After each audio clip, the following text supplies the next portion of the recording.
A new exhibit at the Phoenix Art Museum highlights paintings, sculptures, and decorative art drawn from 17th and 18th century Florence. It's a collection of pieces that are rarely seen outside of Italy.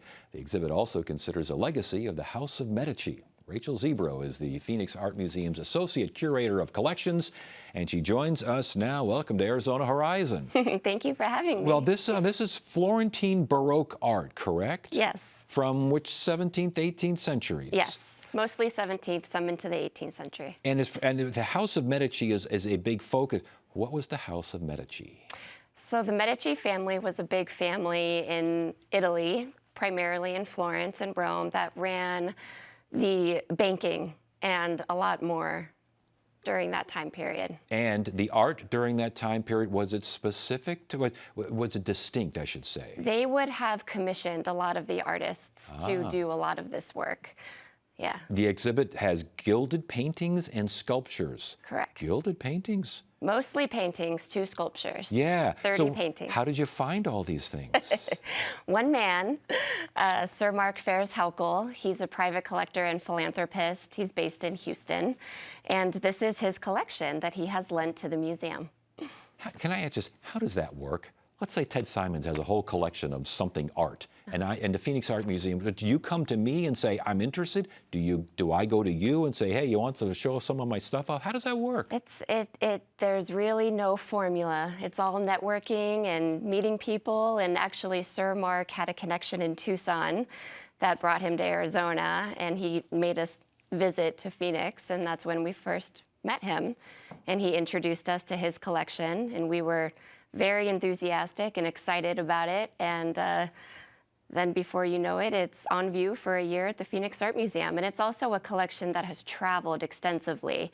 It was in a 5-venue European tour, and it's been to over 15 different universities and institutions throughout the country. All right, so we know how to get this done then, right? It knows how to display itself, huh? Exactly. All yes. right, let's look at some of the art here. The Annunciation to the Immaculate Virgin is one of these.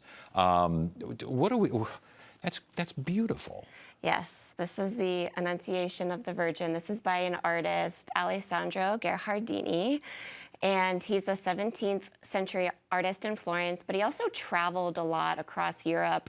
And what you see here is him kind of bringing back all of these different styles that he would have been introduced to.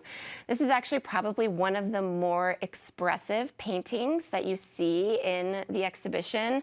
Very kind of thick, kind of heavy brushstrokes that you can't always see on the screen here, but this is a very painterly painting.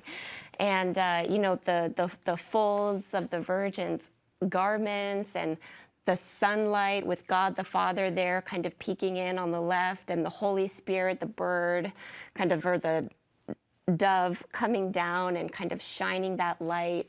The Archangel Gabriel hands the Virgin Mary, the symbol of purity, which is the lily.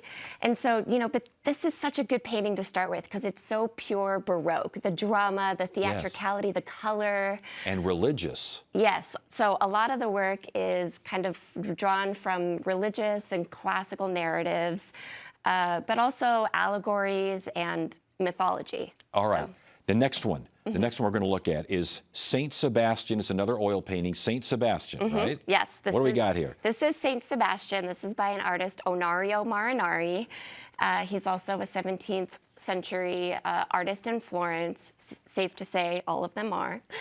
And the story of Saint Sebastian, so he was a Roman soldier in the 3rd century, and he practiced Christianity under the Emperor Diocletian when he was not supposed to be practicing Christianity. And so a lot of actually the portraits of religious figures that you see in the exhibition are of Christian martyrs.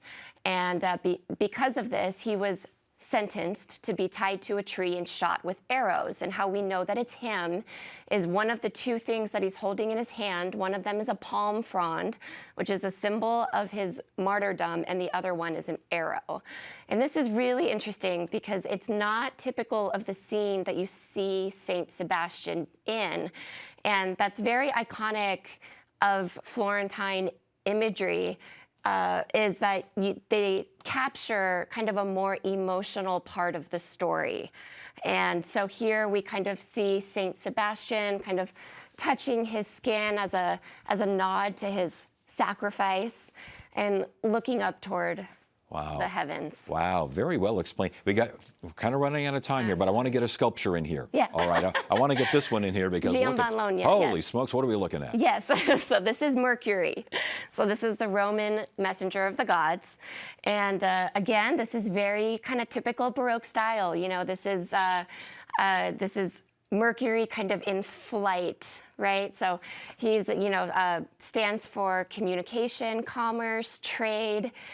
He's holding the caduceus, which is a kind of a rod with intertwined snakes Yes. around it, and he's standing kind of on this this mouth that is shooting out air. So kind of this like speedy messenger of the gods. It is a beautiful sculpture. Giovanni was one of the most kind of popular Mannerist sculptors of the time.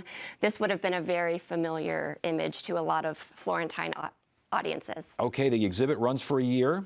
I know you got a program in the sales office there, the gift shop, a beautiful catalog, I'm sure. Yes, Yes. gorgeous. Rachel Zebro, again, at Phoenix Art Museum. This was fascinating, and it's going to be for a year. It's going to be at the Art Museum, and lots more that we couldn't show tonight, but it sounds like a great exhibition. Thanks for sharing. Yes, of course. Please come and see it. All right, sounds good. Thank you. Thank you.